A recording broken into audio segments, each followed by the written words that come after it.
Well, we're gathered here today at the annual Falls Commemoration organised by the Falls Commemoration Committee. It's to commemorate the volunteers from D Company 2nd Battalion ARA who give their lives for Irish freedom.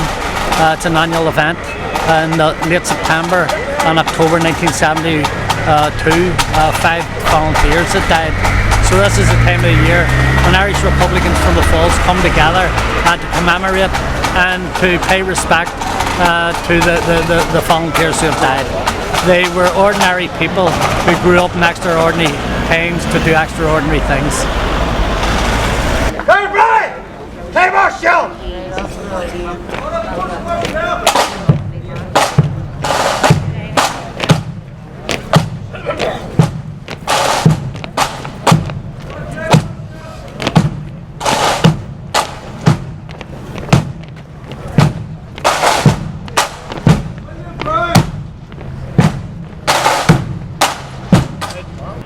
It's a great honour for me to be speaking at any event to commemorate our Republican dead, but I'm especially proud to be speaking here today to commemorate the volunteers of D Company who sacrificed their lives during the war. And it's also important that we remember those who struggled all their lives, the men and the women who gave their all to see freedom in this country. This year marks the 45th anniversary of the deaths of 5 volunteers, all who lost their lives within less than a 2-week period between the end of September and the 10th of October in 1972. Jimmy Quigley was shot dead at the corner of Servia Street and Albert Street. Danny McAreevy was shot dead by the same British Army regiment in Bosnia Street. And John Donaghy, Joseph McKinney and Paddy Pendleton lost their lives in a premature explosion in Balkan Street. And those 5 lads grew up in the Orange State. They didn't just witness the oppression that existed, they experienced it themselves. And they lived through the pogroms in 1969 when loyalist hordes led by the RUC and the B Specials came to burn streets full of people, and the area was defended by a small number of badly resourced IRA volunteers. And they lived through that upheaval, and they saw the curfew, and they saw internment without trial, and they knew about Bloody Sunday in Derry, where peaceful protesters were gunned down on the streets. And these young men should have been doing what young men and young women do in their teens, only starting out on life in their teens and early 20s, having a bit of crack, going out with their friends, going to dances, playing football, or starting to build relationships and thinking about their future and things like that. And it's easy to say that they get caught up in the circumstances that existed here at the time. And in a sense, that's true. Those of us who were growing up at that time were affected by what was happening on the streets. But remember, the lads who died and those of us who were in the IRA, and I look around me here today and I see many old comrades who also saw active service in this area or in other areas of the town. We all had to make a conscious decision to join the struggle and to join the IRA. And, you know, people will ask the question, why did we do it? There were other people who didn't get involved in struggle. And why did these people sacrifice their lives?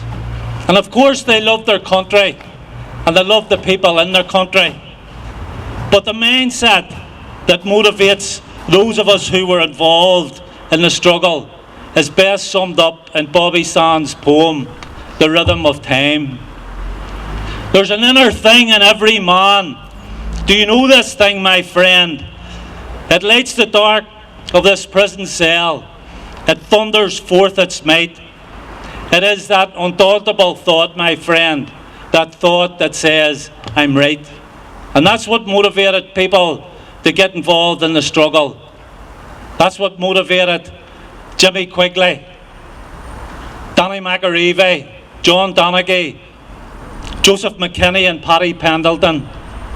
And even in death, they were subject to injustice. I remember as a Féin boy, the first funeral I ever marched in was Daniel McAreevy's. And as the cortege was just passing the Children's Hospital, 2 British Army jeeps came out of Broadway and drove at high speed down through the cortege, and people had to run and jump out of the way to save their own lives. And that was the type of mindset that we were struggling against here on these streets. You know, the Native Americans believe that as long as your name is spoken, you'll never be dead. And that's why we should continue to gather here at the anniversaries of our patriot dead. That's why we should speak their names, tell our children and our grandchildren about them and about the sacrifices they made. And I just want to finish off here with a few lines from a song. It's not a Republican song, but when I heard the lyrics, it sort of resonated with me. Because although our comrades are dead, their memory continues to live on, and they continue to be an inspiration to many of us. We put our ear to the cold gravestone. This is the song it sang. We are alive. And though our bodies lie here in the dark, our souls and spirits rise to carry the fire and light the spark. We are alive. We are alive. The men and women who sacrificed their lives for our freedom are not and were not just statistics. They were sons and daughters, brothers and sisters who were loved by their families. They were leaders in their communities. Many had spent time in prison, but they were all visionaries.